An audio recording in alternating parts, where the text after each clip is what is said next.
I'll very quickly go through case studies. We have wireless service providers. The clientele are usually farmers, shops, businesses, not in the CBD and game farms.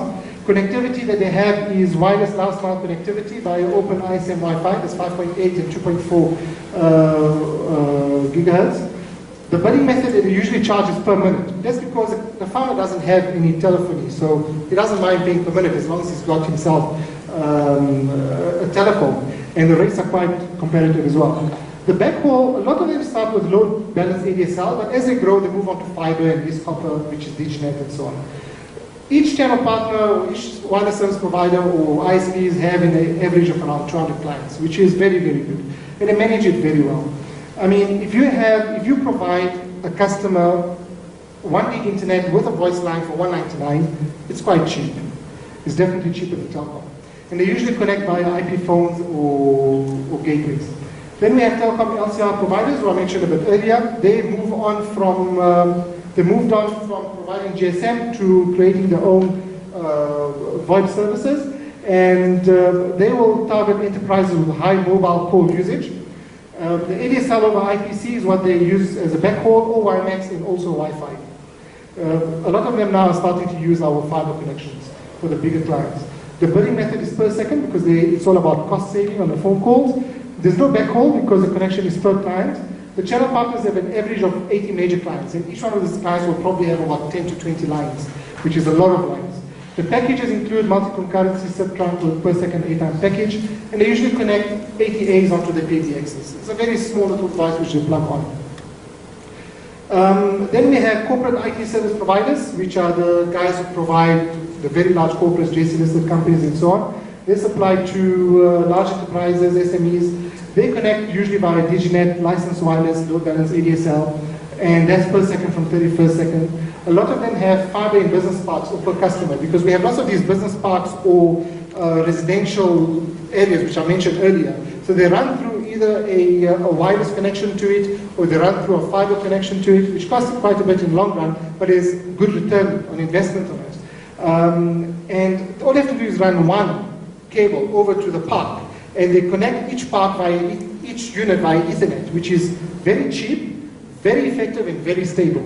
So now, because telecom cannot provide there, and the mobile providers cannot get to them via the towers, all of a sudden they've given them facilities, and this works very, very well. They are very successful with this. They usually sell them one cloud hosted PBX, multi-concurrency sub-trunking, and so on. A lot of the devices they use is S6 PBXs, ATA gateways, IP phones for hosted PBXs. Okay, so that's basically on the TVNO side and what we provide for you. If you are interested into that, we will be at the back and we can give you a bit more information. We're just going to cover a little bit more on the technology that you can expect as far as voice over IP is concerned in the near future. The first thing is that as South Africa enters more and more into broadband, we are now changing from a very small 384K ADSLs to now, I hear we're going to have 40 megabits ADSL lines and fiber to the home and all that stuff. So because our broadband pipe is growing very, very big, what's going to happen is that the technology that we use will also grow very big. If you think about 18 years ago, when we were browsing the internet with HTML version 1, our websites then and our websites today are very, very different. Although this morning I Googled something and I seen somebody still using a 1994 website. And that loaded very, very fast. But if you look at today's websites, they're all WordPress related and so on. So as the technology grows, the internet, as the broadband pipe grows, the internet technology will also grow with it. Similarly with the broadband, with the broadband, the copper lines will be replaced with fiber connections. If we get, for example, in our homes, a 20 megabit fiber to the home connection, now we can have facilities such as triple play, or even quad play, but triple play, internet, IPTV, and telephone. And the telephones that we're looking at, we're no longer looking at these old Venus telecom telephones anymore. Look at the bottom over there. An American company called CT Cloud released a very fancy phone with Android loaded on it. Now you have a phone which can browse the internet, do video calling, do whatever you want over one phone. Now to have this phone at home, this is a reality. It is going to happen. South Africa just needs to get bigger broadband to the home. Another thing that is going to happen with VoIP in the very near future is integration with social networking. Now, everyone is talking about social networking because it's a reality as well. Social networking is a very big portion of our lives. After his presentation, he asked, okay, let me look at my Twitter account for questions. It's amazing. Imagine you calling somebody from your Twitter account or from your Facebook account. Look what the LinkedIn CEO said at Double Fall 2010. In the future, we'll be pursuing some of the things planned, whether it is instant messaging, telephony, video point-to-point conferencing. It's extremely high priority at this point. I think these functionalities for our membership will be really appreciated. And that's the CEO of LinkedIn saying it. LinkedIn, as you know, is a pure business networking facility. Now, if they're looking at calling a LinkedIn member to another LinkedIn member via his SIP account, and if the LinkedIn member is not available on his computer, it gets transferred over to his cell phone, can you imagine the communication that's going to happen in the near future? Facebook has already launched his messenger service. Most of you who do go for Facebook for personal use, you can look at the bottom right. You will see there's a messenger service which they ask you to sign in for it. You can sign in for it and something comes up, it looks a bit like Skype. Now, in the future, Facebook is going to say, well, I'll tell you what, we'll give you a SIP account with it. Or you can enter your own SIP account details. So you click onto another Facebook messenger, another Facebook user, and he will be receiving a call on his cell phone. Do you see where technology is going? Social networking is very, very important in our lives, and this is where this is going to. I mentioned earlier about that fancy phone that an American company has set up. However, video calling has been on in Europe and America for quite some time. In South Africa, very unfortunately, it hasn't.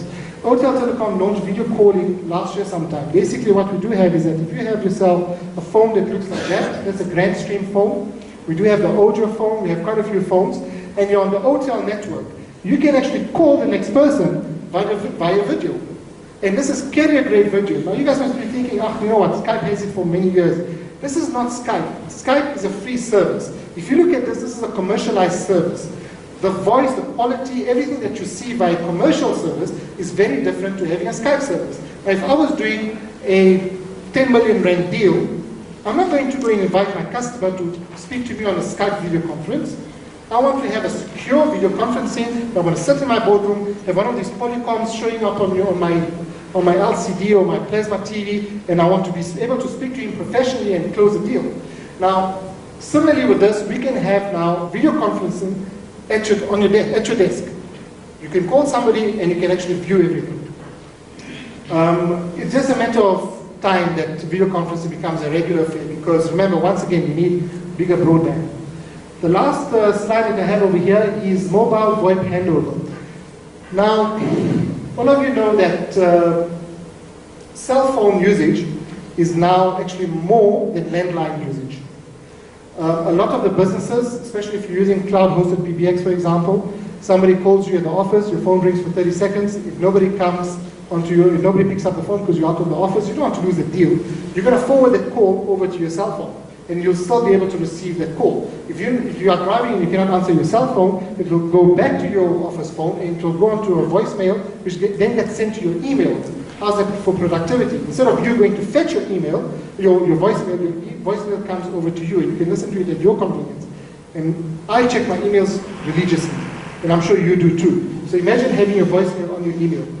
Nevertheless, everything's moving towards VoIP technology. Why? Because you do have your cell phone. On your cell phone, you have your application, which you have your VoIP application on it. You register your SIP account on it, and you can make calls to your office for free. You can receive calls from your office for free. You can save costs on mobile calls by calling via VoIP from your cell phone. Yes, understandably, our 3G network is not catered for it as yet, but it is growing. We do have LTE coming. We do have people like ATA, whose 3G network is very little. I mentioned earlier that I'm waiting for a very long time for ADSL at my house, but I've been using ATA, the 10 gig 199 thing, and it works beautiful. I have no problem with it. That's why I'm not even stressed whether I get ADSL or not. And this whole thing is obviously changing the landscape of VoIP telephony. Very, very soon you will have your whole telephony running off your cell phone. And the desktop phone will be there, but it will be there just for formality. Any questions? So I had to rush a little bit through the presentation because it's running a bit late. Yes, Kunrat? What was the biggest challenges you experienced in building your network? The biggest challenge we do experience in building our network is to deal with incumbents.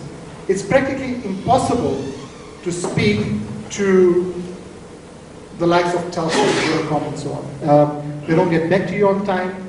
They take their own time to get you a quote, and so on. If you need to get, for example, a Diginet backhaul up and running, or you need to upgrade your pipe for your for your voice backhaul, you'll wait months for it. In the meantime, your customer is suffering. As a result, you need to now start rerouting or having overflows onto these calls and so on, and that costs you money. The other very, very important, the other biggest challenge we do have is that a lot of these incumbents, they demand a lot financially from you. And this is why a lot of the service providers that do want to get into VoIP find it very difficult to get into VoIP. They demand millions of rands to get you started, to even start talking to them as deposit. Now, most of the ISPs are medium-sized businesses. Not everyone is an internet solution. Not everyone is a Vox. Is Vox really a medium-sized business? I think they are. But those are the challenges.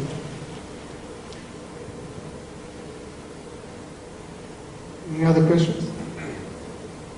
Any of you are having problems? Any of you using VoIP at the moment at your offices?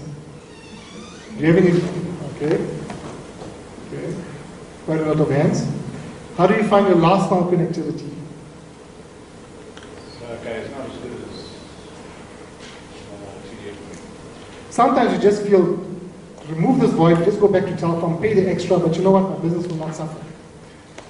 So pay the extra money, but at least my business will not suffer. There's a feeling that most of the people have sometimes when they're facing the challenge, the bad connectivity of VoIP. But yeah, so we'll try and get good last mile. I was speaking to Thami, the CEO of iBurst earlier, just to discuss further on licensed wireless, just to get good last mile to our clients. We all face that challenge. It's a very, very big challenge. In fact, even the mobile operators are facing this challenge for a decade, that the backhaul from those towers is not a problem establishing the tower, but creating the backhaul of the tower, that's where the problem is. No other questions? Well, I hope you've enjoyed the presentation. We will be at our stand. If you do require or want to ask any questions directly, we'll be there. Thank you very much.